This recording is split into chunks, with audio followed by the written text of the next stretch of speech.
I'm honored to address this workshop set up by the Organization of American States to look at multidimensional poverty and the best practices and lessons that can be learned from the Americas, as well as the opportunities for expanding social protection systems. Let me start by saying that poverty is a global challenge that transcends borders, cultures, and economies, driving instability and exclusion across societies and nations. Far from being just an economic condition, poverty is a breeding ground for instability, division, and civil and political unrest. Few escape it, and then only through personal ambition and determination. And if they're fortunate enough to be able to access free education and to escape hunger and malnutrition. The latter is only made possible if enlightened governments exist, willing to devote resources to remove the yoke of poverty from the necks of their vulnerable communities and to offer them a pathway to human progress. History has shown that when the gap between the wealthy and the poor widens, a sense of inequality, injustice, and injury grows.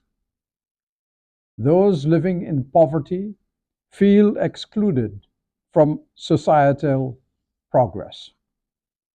Persistent deprivation fosters feelings of powerlessness, anger, and hopelessness. These emotions, when shared by large groups, become collective grievances that can erupt into protests, riots, and even revolutions. History has also shown that poverty is a catalyst for national and cross-border conflicts. When nations struggle with scarcity, competition, and contention, those things fuel animosity over resources like water, land, and energy.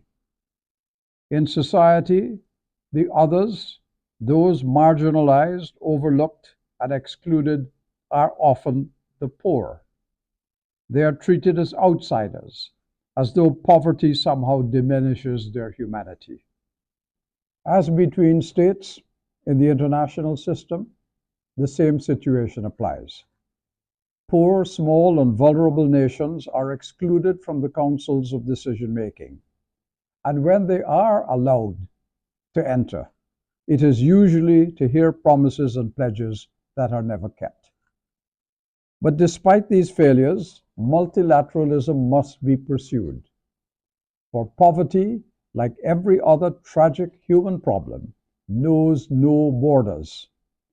It can neither be tackled within national boundaries nor prohibited from fleeing to the shores of other countries. Eradicating poverty needs a multinational approach. Now, for you and me, the effort to keep multilateralism and international cooperation begins in the Organization of American States and indeed in the Inter-American System. The organizations within the system have repeatedly declared they have a commitment to eradicating poverty. But too often, these declarations amount to little more than lip service. The governments of the countries of the Americas need to match their words with action. Lip service neither feeds the hungry nor creates opportunities for the poor. I was disheartened by the resistance shown by some delegations at the OAS toward the Manifesto Against Poverty, which was presented to the Permanent Council by the delegation of Colombia, the delegation of Antigua and Barbuda, and the Secretary General of the organization.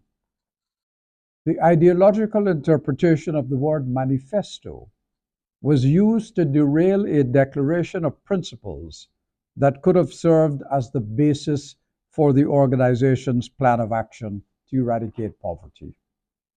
Instead, we had to compromise with a much diminished resolution.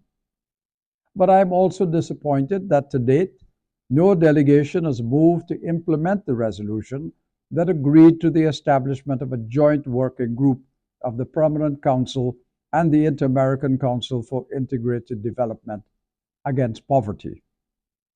This underscores the reality that progress remains slow, not for lack of solutions, but for lack of political will. If that political will existed, we would be able to dismantle the systems that perpetuate poverty much faster. By way of example, I cite the former Uruguayan president Jose Pepe Mujica. In an interview published just a few days ago, he was asked about the efforts of Latin American leaders to collaborate. His reflection is revealing. This is what he said. We barely get together, and Latin America doesn't exist in the world. And when it comes to international politics, we don't even serve coffee. With the COVID-19 pandemic, we didn't even have a meeting between presidents. We didn't even call each other on the phone. And yet we had to deal with protecting people's lives. We couldn't have been more stupid.